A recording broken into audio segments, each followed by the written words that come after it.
কাহিনী শুরু হয় রাত্রি প্রায় 3:30টার সময়, যখন একটি উচ্চ নিরাপত্তার ট্রাক লস অ্যাঞ্জেলেসের একটি ডোনাটের দোকানের বাইরে থামে। এমন সময় একটি গাড়ি আর একটি এসইউভি এসে ট্রাকের পথ আটকে দেয়। এই গাড়ি থেকে কিছু গুন্ডা নামে, যারা বডি আর্মার আর গ্যাস মাস্ক পরে আছে। এই গুন্ডাদের হাতে ছিল অত্যাধুনিক সব অস্ত্র। নিরাপত্তা রক্ষীরা যেই বাইরে বেরিয়ে আসে, গুন্ডারা তাদের দিকে বন্দুক তাক করে। ট্রাকের ড্রাইভার তখন লস অ্যাঞ্জেলেস পুলিশকে খবর দেয় কিছু গুন্ডা তাদের ঘিরে ফেলেছে এবং তাদের কাছে বড় বড় বন্দুক আছে। একজন নিরাপত্তারক্ষী খুব চালাকির সাথে নিজের বন্দুক বের করার চেষ্টা করে, কিন্তু একজন গুন্ডা তাদের দিকে গুলি চালিয়ে দেয়। এরপর আরেকজন গুন্ডা ট্রাকের ড্রাইভারকে হত্যা করে। গুন্ডারা ট্রাকের দরজা খুলে আরেকজন নিরাপত্তারক্ষীকে বাইরে বের করে আনে। এর মধ্যেই পুলিশ ঘটনাস্থলে পৌঁছে যায়। দুই পক্ষের মধ্যে গোলাগুলি শুরু হয়, কিন্তু গুন্ডাদের অ্যাসল্ট রাইফেলের সামনে পুলিশের সাধারণ বন্দুক কিছুই করতে পারে না। এই গোলাগুলিতে 4জন পুলিশ সদস্য এবং একজন গুন্ডা নিহত হয়। এরপর গুন্ডারা ট্রাক নিয়ে দ্রুত পালিয়ে যায়। যারা ট্রাকটি একটি গুদামে নিয়ে যায়। গ্যাংয়ের নেতা রে বস্কোকে খুব বকাঝকা করে, কারণ সে নিরাপত্তারক্ষীর উপর গুলি চালিয়েছিল। রে তার গ্যাংয়ের বাকি সদস্যদের বলে যে ট্রাকের অবস্থা ঠিক করতে হবে। রে যখন ট্রাকের দরজা খোলে, তখন নেলসন তাকে জিজ্ঞেস করে সে ঠিক আছে কিনা। রে উত্তর দেয়, আমরা 4জন পুলিশকে মেরেছি, পুলিশ এখন আমাদের কুকুরের মতো খুঁজবে। ডিটেকটিভ নিক ও ব্রায়ান ঘটনাস্থলে পৌঁছে এবং এল শেরিফ ডিপার্টমেন্টের অফিসারদের কাছে যায়, যারা নিহত গুন্ডার লাশের পাশে দাঁড়িয়েছিল। পুলিশের কাছে এটা বোধগম্য ছিল না যে গুন্ডারা কেন একটি খালি ট্রাক নিয়ে পালিয়েছে। নিক বলে এর পেছনে অবশ্যই তাদের কোনো পরিকল্পনা আছে। কিছু দূরে রাস্তার অপর পাশ থেকে বস্কো এই মিটিং এর ছবি তুলছিল। ফিরে গিয়ে বস্কো রেকে ছবিগুলো দেখায় এবং নিকের ছবি দেখিয়ে বলে এই লোকটি এই ঘটনার দায়িত্বে আছে। রে তার সঙ্গীদের জানায় যে নিক মেজর ক্রাইম ডিভিশনের প্রধান ডনি, যে গতকাল ট্রাক চালিয়েছিল। নিকের ছবি দেখে সেখান থেকে চলে যায়। নিক এবং তার সঙ্গী অফিসাররা এই মামলার তদন্ত করছিল। তারা এই সিদ্ধান্তে পৌঁছে যে এটা কোনো অভ্যন্তরীণ লোকের কাজ, নইলে তারা কিভাবে জানবে যে ট্রাকটি 3:30টার সময় এখানে আসবে। তাদের সন্দেহ ছিল যে এই ঘটনার পেছনে রে এর হাত আছে, যে 8 মাস আগে প্যারোলে মুক্তি পেয়েছে। ডনি রাতে একটি বারে বারটেন্ডারের কাজ করত।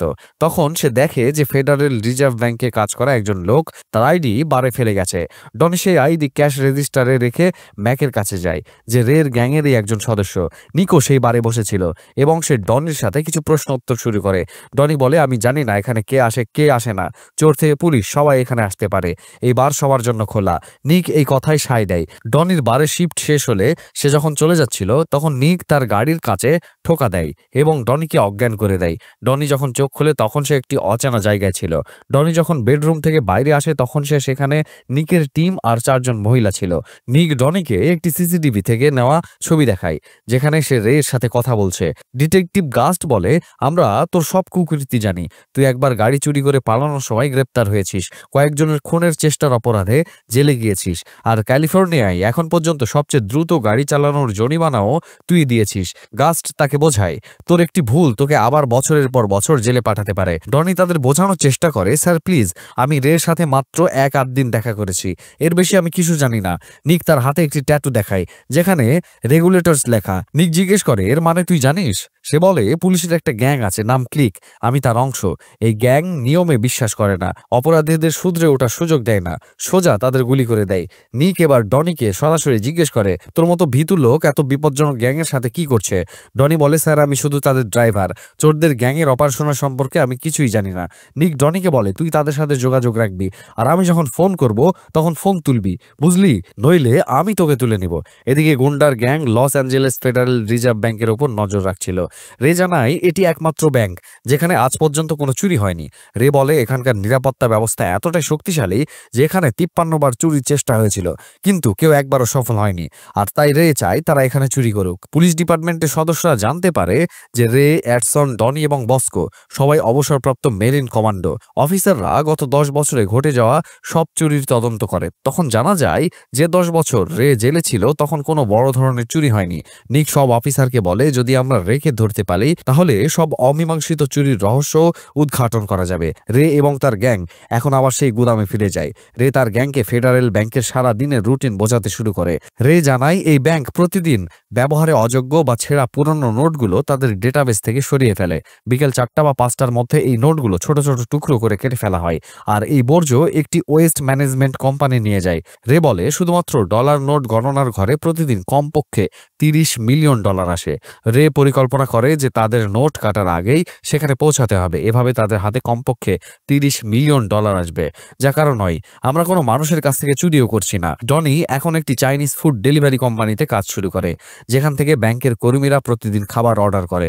ডনি দুটো ব্যাগ নিয়ে ব্যাংকে খাবার ডেলিভারি করতে যায়। নিরাপত্তা রক্ষী ডনিকে ভেতরে ঢুকতে দেয়। ডনি একটি ব্যাগ ক্যাফেটেরিয়ায় বসে থাকা মহিলাদের দিয়ে দেয়, কিন্তু অন্য ব্যাগটি নিয়ে সে ওয়াশরুমে ঢুকে যায়। সে ব্যাগটি সে উপরের ভেন্টিলেশনের ছিদ্রে লুকিয়ে রাখে। সেই দিন রাতে রে এবং তার সঙ্গীরা একটি রেস্তোরাঁয় খাবার খাচ্ছিল।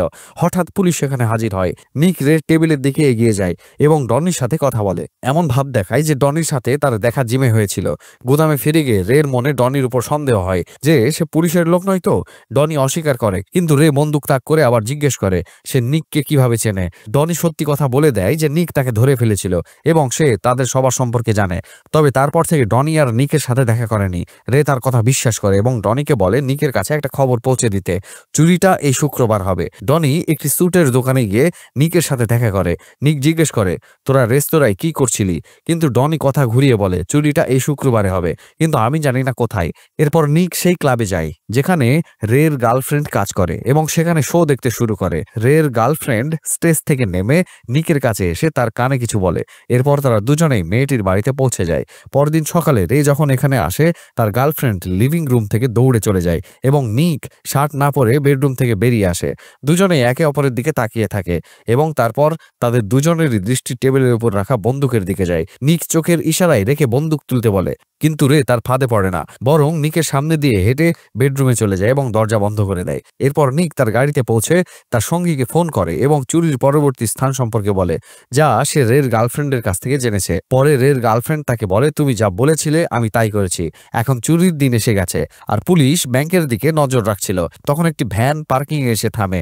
রে এবং তার gang bullet proof jacket, mask এবং অ্যাস্টল রাইফেল নিয়ে ব্যাংকে পৌঁছে। তারা ব্যাংকে ঢুকেই নিরাপত্তা ক্যামেরায় গুলি চালায় এবং সবাইকে নিচে বসতে আদেশ দেয়। গ্যাং সবার ফোন কেড়ে নিয়ে তাদের হাত পা বেঁধে দেয় এবং সবার মাথা ব্যাগে চাপিয়ে দেয়। রে ব্যাংক ম্যানেজারকে বলে, পুলিশকে ফোন করো এবং বলো আমাদের $30 মিলিয়ন মুক্তিপণ চাই, আর তা একটি হেলিকপ্টারে দিতে হবে যেটিতে পুরো ফুয়েল ভরা থাকবে, নইলে প্রতি ঘন্টায় আমরা একজন জিম্মিকে গুলি করে মারবো। আর যদি কোনো পুলিশ এখানে আসার চেষ্টা করে তাহলে একে একে সবাই মারা যাবে।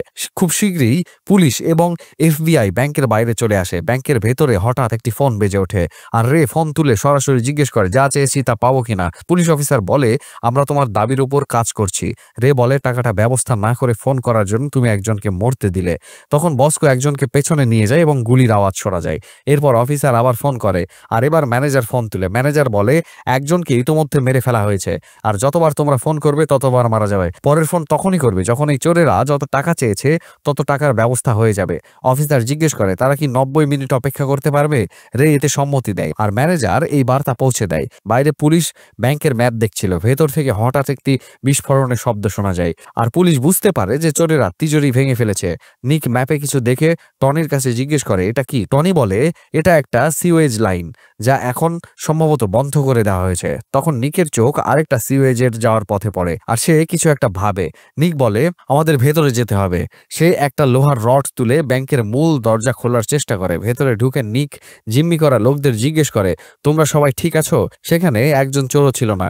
এরপর নিক এবং তার সঙ্গীরা ব্যাংকের পেছন দিক দিয়ে যায় যেখানে সেই জিম্মিকে নিয়ে গিয়ে মারা হয়েছিল, কিন্তু সেই হত্যাটাও ছিল নাটক। সেই মেয়েটিও জীবিত ছিল। শীঘ্রই তাদের একটা গর্ত চোখে পড়ে যা সিওয়েজ লাইনের সাথে যুক্ত ছিল, অর্থাৎ চোরেরা সেখান দিয়ে পালিয়েছে। নিক ও সিওয়েজ হোলের ভেতর দিয়ে তাদের পিছু নেয়। ম্যাক ব্যাংকে এলমিট সিকিউরিটি কোম্পানির অফিসার সেজে ফোন করে। সে বলে আমাদের ট্রাক মাত্র 2 মিনিট দূরে আছে, এখনই আসছে, তাই গেট খুলে রাখো। রে এবং এলসন এল্ডার গার্ডের পোশাক পরে শুরুতে চুরি করা ট্রাকটি নিয়ে ডেলিভারি দিতে যায়। তারা ট্রাকটির উপর নতুন করে রং করিয়েছে এবং কিছু ডিজাইন বদলে দিয়েছে যাতে এটা পুরোপুরি আসল ট্রাকের মতো দেখায়। তারা ট্রাকটি ব্যাংকের নিরাপত্তা গেটে থামায় এবং ফেডারেল রিজার্ভ রিজার্ভ ব্যাংকের সেই অফিসারকে তাদের আইডি কার্ড দেখায়, যিনি তখন ডিউটিতে ছিলেন। আইডিগুলো একদম আসল মনে হয়। তাছাড়া তাদের ফোনে আগেই বলা হয়েছিল যে ট্রাক আসছে, তাই গার্ড বেশি সন্দেহ না করে তাদের ভেতরে ঢুকতে দেয়। এই দুজন ট্রাকের পেছন থেকে নোট ভরা দুটি বাক্স বের করে এবং সেগুলো নোট গণনার ফ্লোরে নিয়ে যায়।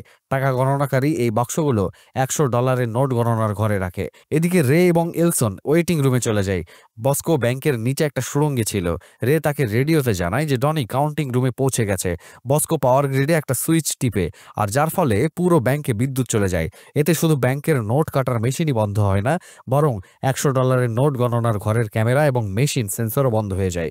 একজন পুলিশ গার্ড নোট গণনাকারীদের বলে যে কিছুক্ষণের মধ্যে তাদের সিস্টেম বন্ধ করতে হবে এবং তারা বিরতি নিয়ে নিক। গণনাকারীরা এবং পুলিশ যেই কাউন্টিং এর জায়গা থেকে বেরিয়ে যায়, রে রেডিওতে ডনিকে বলে, এখন তুই তোর কাজ করতে পারিস। যেখানে কেউ নেই, ডনি একটা বাক্সের ভেতরে লুকিয়েছিল। তার চারপাশে ডলার নোটের গোছা ছিল। সে বাক্স থেকে বের হয় আর কিছু নোটের গোছা নিচে পড়ে যায়। সেগুলো সে আবার বাক্সে ঢুকিয়ে দেয়। ব্যাংকে কাজ করা একজন মহিলা, যিনি প্রতিদিন চাইনিজ খাবার অর্ডার করেন, তিনি রেস্তোরাঁয় ফোন করে। ম্যাক ফোন তুলে মহিলা অভিযোগ করে, আমি 1 ঘন্টা আগে অর্ডার করেছিলাম, এখন আমার খাবার এলো না কেন? ম্যাক চাইনিজ উচ্চস্বরে বলে, হ্যাঁ আপনার খাবার আসছে। ব্যাংকের ভেতরে পুলিশ এবং নিরাপত্তা রক্ষীরা দেখে যে ক্যামেরা এবং গোপন সেন্সর কাজ করছে না। তাই একজন গার্ড অন্য গার্ডকে বলে, তাড়াতাড়ি সব বাক্স গুনে ফেলো, নইলে যে কোনো গোলমাল হতে পারে। নিরাপত্তা রক্ষী ক্যাফেটেরিয়ায় গিয়ে গণনাকারীদের ডাকতে শুরু করে। এই সময় ডনি কাউন্টিং রুমে একটা টেবিলের নিচে লুকিয়েছিল। সে সেই ডলার নোটগুলো, যেগুলো মেশিনে কাটা হওয়ার জন্য তৈরি ছিল, একটা কালো জিপার ব্যাগে ভরছিল। এরপর সে সেই ব্যাগগুলো আবর্জনার ডাব্বায় ফেলে দেয়। নিরাপত্তা রক্ষী দুজন গণনাকারীকে নিয়ে কাউন্টিং রুমে ফিরে আসে। রে ডনিকে পালানোর সংকেত দেয়। ডনি একটা এয়ার ভেন্টের ঢাকনা খুলে তার ভেতরে ঢুকে পড়ে এবং ভেতর থেকে আবার বন্ধ করে দেয়। রেডিওতে ডনি রেকে জানায় যে সে ভেন্টের ভেতরে আছে। রে বস্কোকে লাইট চালু করার সংকেত দেয়। লাইট চালু হতেই সবাই আবার নিজ নিজ কাজে ফিরে যায়। ডনি ভেন্ট দিয়ে বাথরুমের ভেন্টিলেশনের শ্যাফটে পৌঁছে যায়। সে আগে থেকে রাখা খাবারের ব্যাগ তুলে নেয় এবং বিল্ডিংয়ে ঘোরাফেরার জন্য সেই অ্যাক্সেস কার্ড ব্যবহার করে, যেটা ব্যাংকের একজন কর্মী বারে ফেলে গিয়েছিল। ডনি সেই মহিলার খাবার ডেলিভারি করে বিল্ডিং থেকে বেরিয়ে যায়। অন্যদিকে ডনির কিছু বন্ধু ব্যাংক থেকে আবর্জনা সংগ্রহের কাজ করছিল। তাদের দুজনকে একই কোম্পানির নামে দুটি আলাদা ট্রাকে পাঠানো হয়। এসব কিছুই পরিকল্পনা অনুযায়ী ছিল। তারা একটি চৌমাথায় থামে এবং মাথা নেড়ে একে অপরকে ইশারা করে। ব্যাংকের বেসমেন্টে এলেক্সি তার গাড়ি থেকে আবর্জনা তুলে নেয়। অন্যদিকে রে এবং এলসন তাদের নিরাপত্তা ট্রাক নিয়ে ব্যাংক থেকে বেরিয়ে যায়। বস্কো একটি আবর্জনা বহনকারী ট্রাকের পিছু নিয়েছিল এবং সে রেকে তার অবস্থান জানায়। শীঘ্রই রে আবর্জনার ট্রাকের কাছে পৌঁছে এবং সেটিকে সামনে থেকে আটকে দেয়। বস্কো ট্রাকটিকে পেছন থেকে আটকায়। বস্কো ড্রাইভারের দিকে দৌড়ে যায় এবং বন্দুক দেখিয়ে তাকে বাইরে বের করতে বলে। বস্কো ট্রাকে উঠে সেটি নিয়ে চলে যায় আর বাকি গ্যাং তাকে অনুসরণ করে। এদিকে নিক পুরো শহরে রে এবং তার গ্যাংকে খুঁজছিল।